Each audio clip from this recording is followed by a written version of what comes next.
There is no option to write, Matthew. So because you're on your desktop, I didn't know that you were on the desktop. So then it says you'll see a live on the far left-hand corner as shown below. You'll see a setting live. Tap it once. Okay. Don't worry, you won't go live right away. So there's an icon in the broadcast when you do a broadcast on your desktop. Yes. Give you all the viewers. I cannot actually, I cannot view the viewers, and that's what I was trying to do. I don't see any option to do any of those things. Okay, this is what we're going to do, okay, because people are live now and I don't want to keep them waiting. So Michael Einstein on the speaker, and he can chime in once, as we talk. I don't know what else we can do to get him online right now.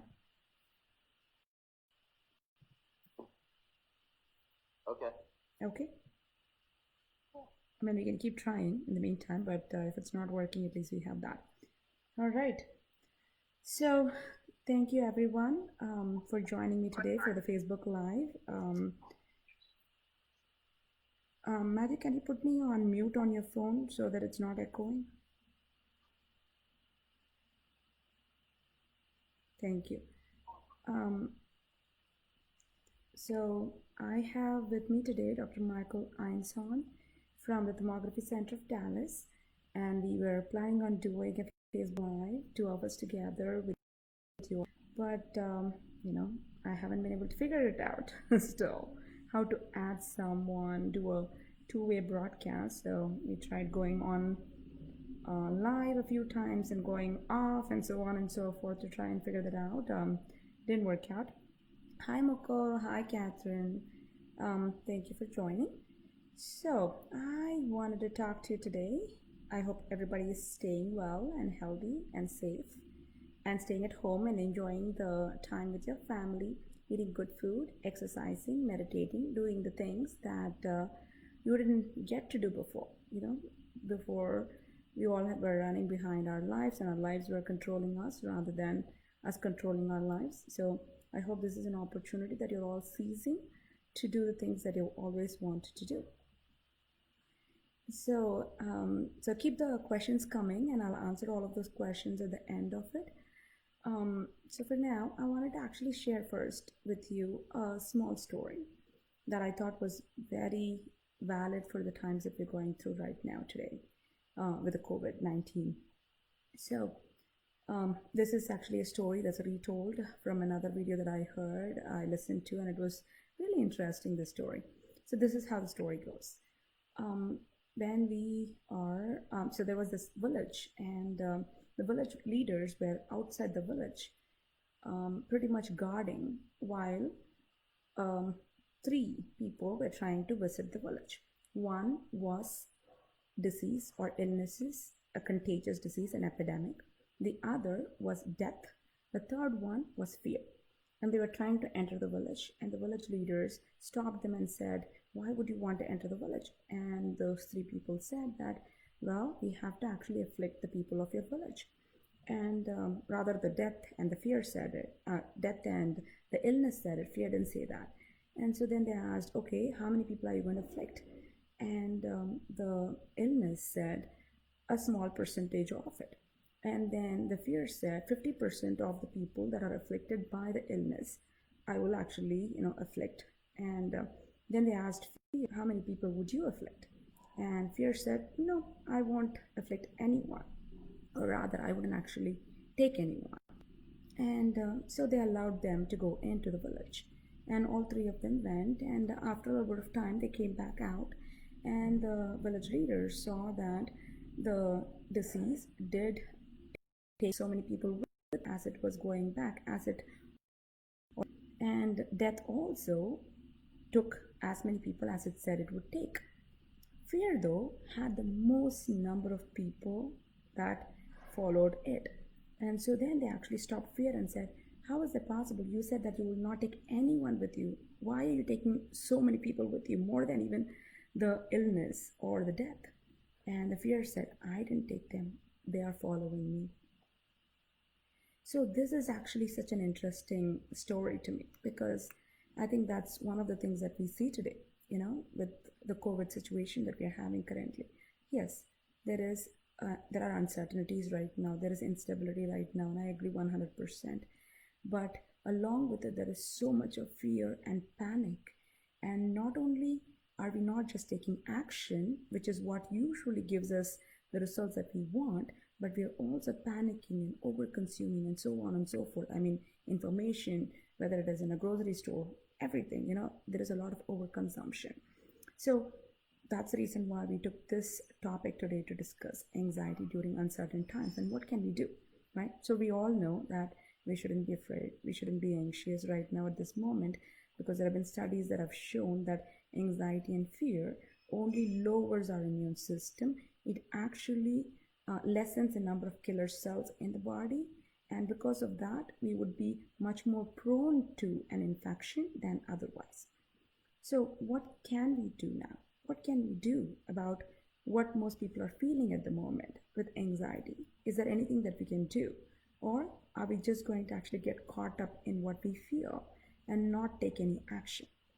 So right now I have Dr. Michael Einstein, who I would love for him to chime in and give us his valuable insights. And if you could please take yourself off of mute, you should be able to talk and people should be able to hear. Dr. Michael? Dr. Michael? Hello? Hello? Hello?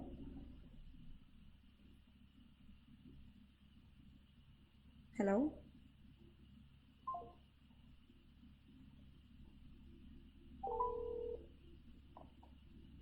Hello? Hello, doctor. Yes, Dr. Michael, I have you live on Facebook Live. So if you could actually, I don't know whether you were on live listening to me. So if you could please chime in on what people could do about the anxiety that they're feeling. What are the practical steps they can take today to feel better, to actually help their immune system? Well, the most important thing in helping the immune system that we absolutely have control over is how happy we are and how much love we're expressing. And during these times, most people are limited to their homes, so it's a unique opportunity to be with their families and share more fun times and be with their pets and enjoy them more, because usually we're away from our home. And that's the most important thing, because we still have internet, we have our computers, we can travel to any part of the world, we can talk to anybody anywhere on the planet, and there's no reason to not be turning to creating more joy and more happiness to all of our family members in every single possible way.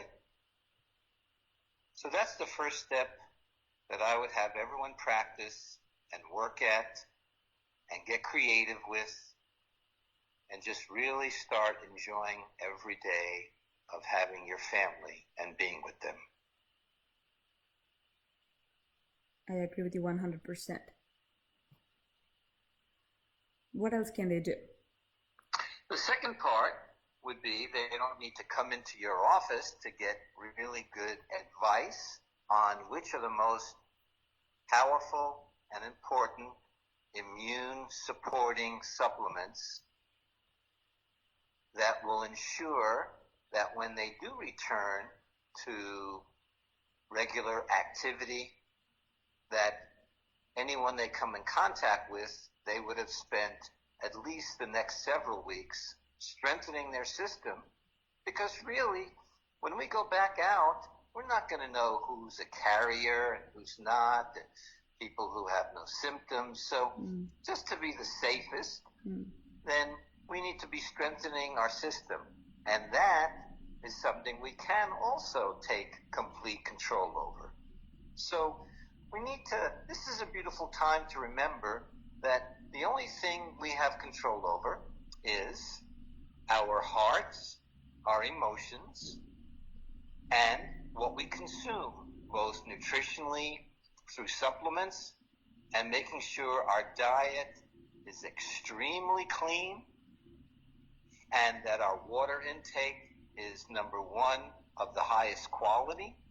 No drinking any tap water because that's full of immune suppressants.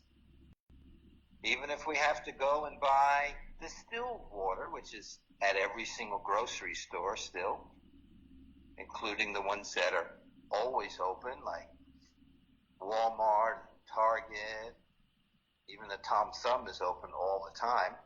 So you want to have really good clean water. And it's very important to be heating the water because, as you probably have read a lot, they're talking about heat kills the virus. So we want to keep the water coming in warm to hot as much as possible all throughout the day. So we want to eat real clean, take really good immune boosting supplements, and have some fun. Sounds so easy. And it is easy. It is. Yes. It is. So anything else that they can do when they feel anxious, when they are consuming all of this information, because today's in the media world that we are in, every opportunity you have or any side you turn, there is so much of information that's coming in. Everybody is a statistician right now. Everybody gives you the numbers, and we all believe, or most people believe that we are just a number, and we might become statistics soon. So what can people do when they feel anxious? That's a very good point. And for myself, since I know that I have absolutely no control over the numbers or what's going on in Italy or what's going on in Washington, D.C., in our own country, then I don't watch the news. I will not watch them try to put more statistics that create more anxiety and create more worry and create more fear. So I don't need to watch the news to know what's going on. I know it's going on, and it's going to continue for a while. And most of my friends will update me if a quarantine is lifted and we can now go out to eat together or enjoy a restaurant with our family or start visiting each other more often. So there's really no need to watch those shows. There's really no need to follow all of the trauma that's happening all over our planet. So what we can do is we can add to the positive energy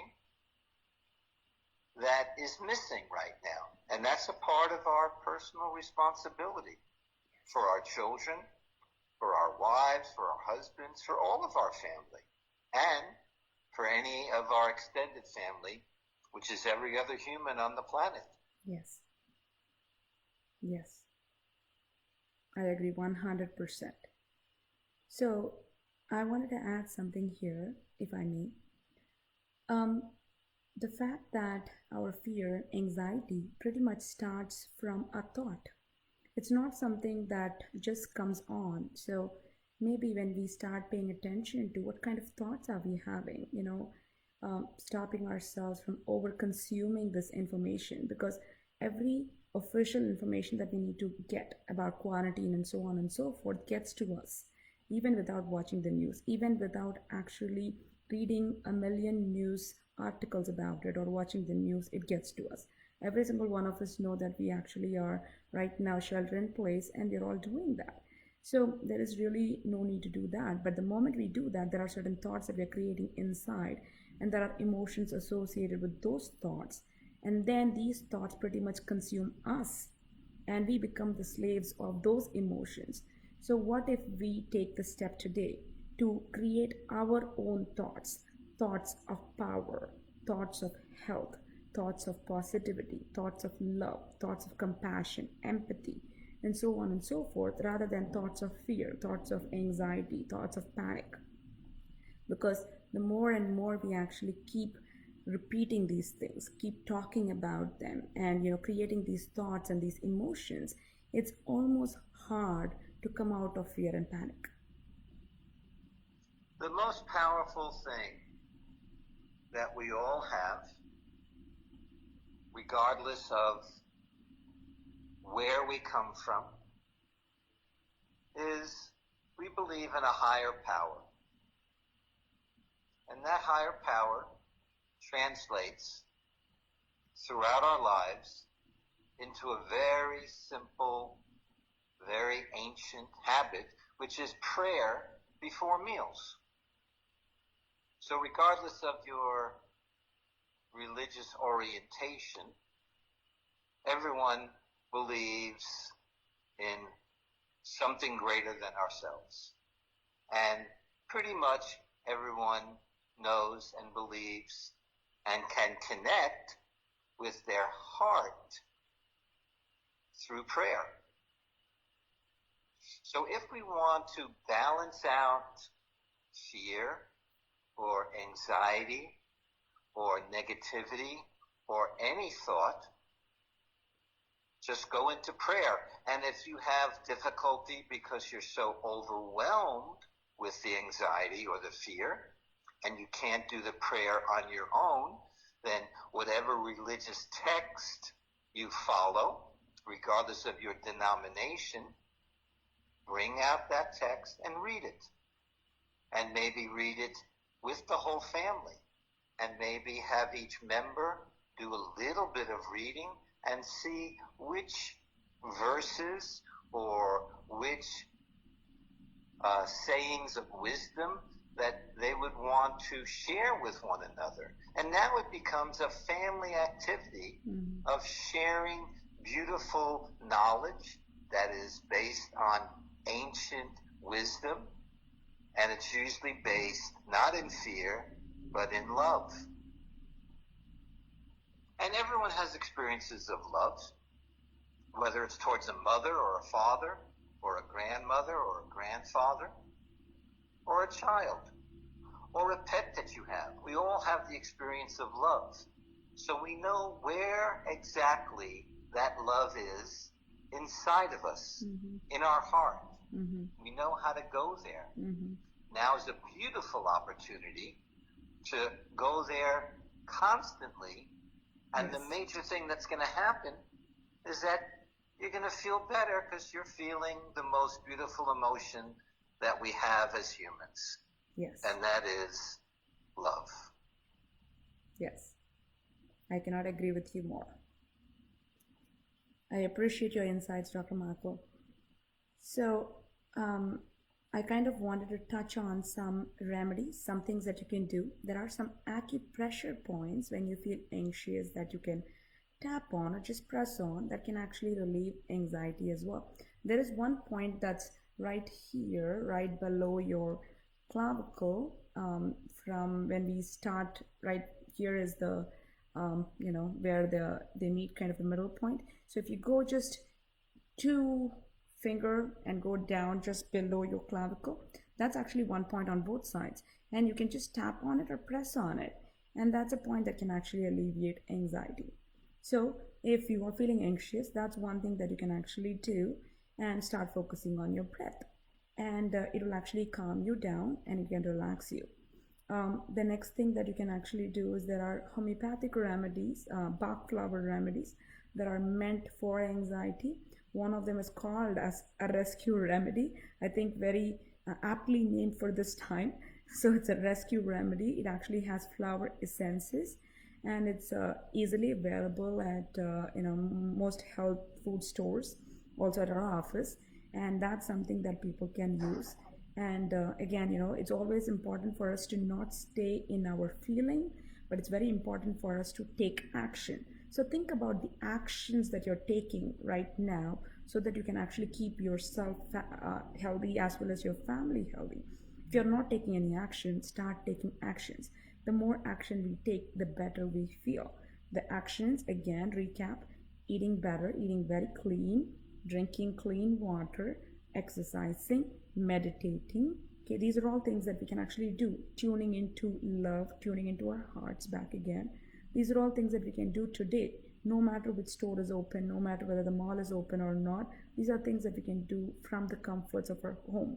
Take time for even your hobbies. If you had some hobbies that you were wanting to take back, take over back again, and you never had the time for it, this is time for it. I mean, this is invaluable time that we'll probably never get back, and we'll all be rushing back into our lifestyles that we had previously soon.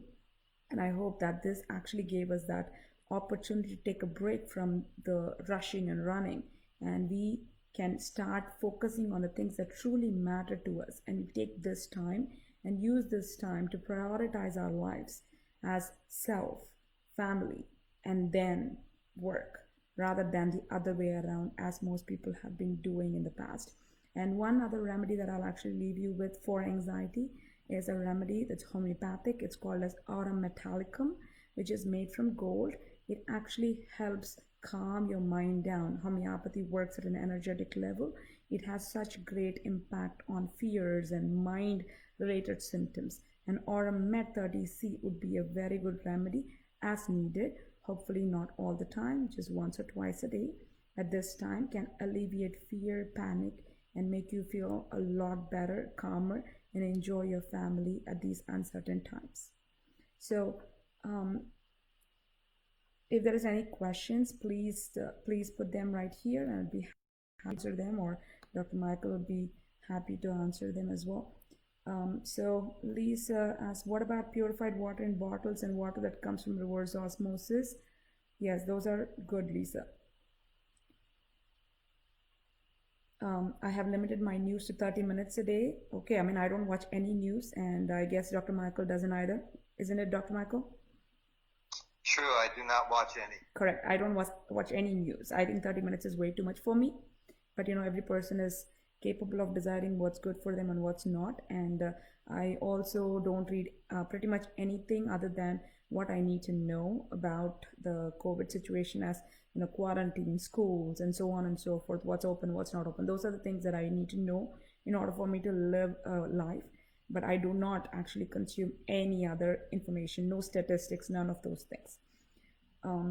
Matthew says, agree on the stress of the media and what we are watching. It greatly affects our nervous system. Absolutely. Nervous system, and on top of it, the immune system as well, which is what we want to really protect right now.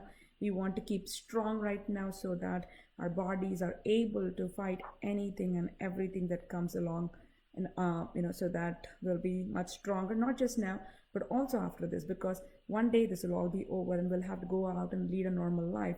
If we are living in fear and panic today, it's not only going to have an effect right now, but it's going to leave an impact that's going to last quite a bit of time on our nervous system, on our digestive system, and our hearts, and so on and so forth. So we don't want to create long-term problems for ourselves as well. So it's very important for us to stay grounded, stay in the center, stay in love and protection and health. Any words that you want to add, Dr. Michael? No, that was a beautiful summation, very clear, and I'm sure everyone who is listening, if they do take action, they will transform their lives permanently. So thank you very much for that beautiful prioritization of taking action. Thank you so much. And your homeopathic remedies will be a great, simple, and expensive gift also. Thank you so much, Dr. Michael, for joining us today. It was a pleasure. I mean, we couldn't see your face here, but listening to your voice and hearing you give your invaluable valuable insights is always the best thing that we could ask for. Thank you so much for joining us, and thank you everyone for joining. Thank you everyone for joining us, and we'll see you the next time. Take care, stay well, stay healthy.